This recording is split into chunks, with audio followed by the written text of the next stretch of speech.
കൊച്ചിയിലെ സിനിമാ മേഖലയുമായി ബന്ധപ്പെട്ട് ഒരു സമഗ്ര പരിശോധനയ്ക്കൊരുങ്ങി പോലീസ്. കൊച്ചിയിലെ സിനിമാ സെറ്റുകളിലേക്ക് ലഹരി പരിശോധന വ്യാപിപ്പിക്കുമെന്ന് city police commissioner Putta Vimaladitya പറഞ്ഞു. ലഹരി കേസുകളിൽ സംവിധായകരും നടന്മാരും പ്രതികളായ പശ്ചാത്തലത്തിലാണ് തീരുമാനം. കൊച്ചിയിലെ സിനിമാ സെറ്റുകളിൽ എക്സൈസ്, NCB അടക്കമുള്ള ഏജൻസികളുമായി സഹകരിച്ച് സംയുക്ത പരിശോധന നടത്തുമെന്ന് city police commissioner Putta Vimaladitya വ്യക്തമാക്കി. ലഹരി കേസുകളിൽ സംവിധായകരും നടന്മാരും പ്രതികളായ പശ്ചാത്തലത്തിലാണ് തീരുമാനം. നമ്മൾ എൻകോഡ് മീറ്റിംഗിൽ എക്സൈസ് കൂടെ ഭാഗമാണ്. അപ്പോൾ അങ്ങനെ കുറെ ഫോർമൽ കോർഡിനേഷൻ സംവിധാനങ്ങളുണ്ട്.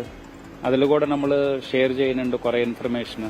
റീസെന്റ് NDPSന്റെ ഒരു ജോയിന്റ് മീറ്റിംഗ് ADGP എല്ലൻഡോ മനോജ് അബ്രഹാം സാറ് മറ്റ് എക്സൈസ് കമ്മീഷണർ കൂടി ചേർന്ന് എല്ലാ ജില്ലാ പോലീസ് മേധാവിമാരുടെ ഒരു മീറ്റിംഗ് നടത്തിയിട്ടുണ്ട്. അതുപോലെ എക്സൈസിന്റെ എല്ലാ ഉന്നത ഉദ്യോഗസ്ഥരുടെ.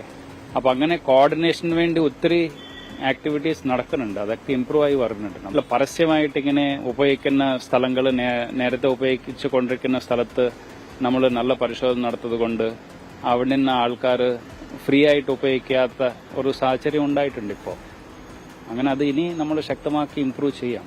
സംവിധായകരായ ഖാലിദ് റഹ്മാനും അഷ്റഫ് ഹംസയും ഉൾപ്പെട്ട ലഹരി കേസ് അന്വേഷിക്കുന്നത് എക്സൈസാണ്. ഉറവിടം തേടിയാണ് ഇപ്പോൾ അന്വേഷണം നടക്കുന്നത്. കേസുമായി ബന്ധപ്പെട്ട കൂടുതൽ വിവരങ്ങൾ ഇന്ന് കോടതിയിൽ സമർപ്പിക്കും. അതിനുശേഷമായിരിക്കും നോർത്ത് CI കേസ് ഏറ്റെടുക്കുക.